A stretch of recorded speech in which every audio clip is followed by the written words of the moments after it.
புதிதாக பதவியேற்றிருக்கக்கூடிய அரசு அவர்களுக்கு போதிய அவகாசம் தரப்பட்டிருக்கிறது. இதற்கு பிறகு கூட சூழ்நிலையை அவர்கள் சரி செய்யவில்லை என்றால் நிச்சயம்.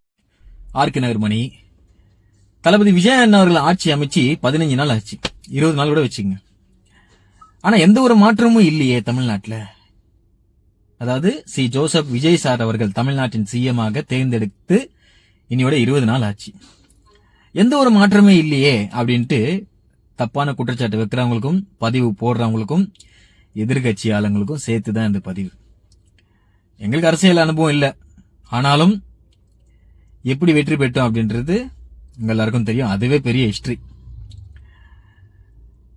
ஆனா இங்க அரசியல் அனுபவம் இருந்தும் அவங்க சொல்றாங்க, எப்போ போன ஆட்சியில ஜெயிச்சாங்களே அப்ப சொல்றாங்க, நாங்க ஆட்சி அமைச்சு 115-20 நாள் தான் ஆகுது, அதனால நாங்க கொடுத்த வாக்குறுதி செய்யறதுக்கு இன்னும் கொஞ்ச நாள் ஆகும், சாரி அப்படின்னு சொல்லிட்டு சொல்றாங்க.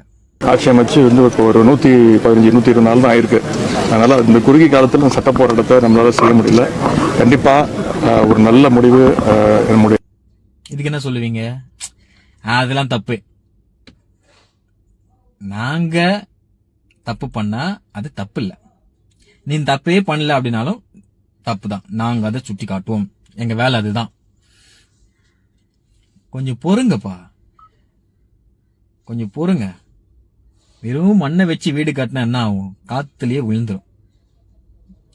சிமெண்ட் போடணும், கலவை ஆக்கணும், கல்லை வைக்கணும், பூசணும், நிறைய இருக்கு. கொஞ்சம் வேலை செய்ய விடுங்க.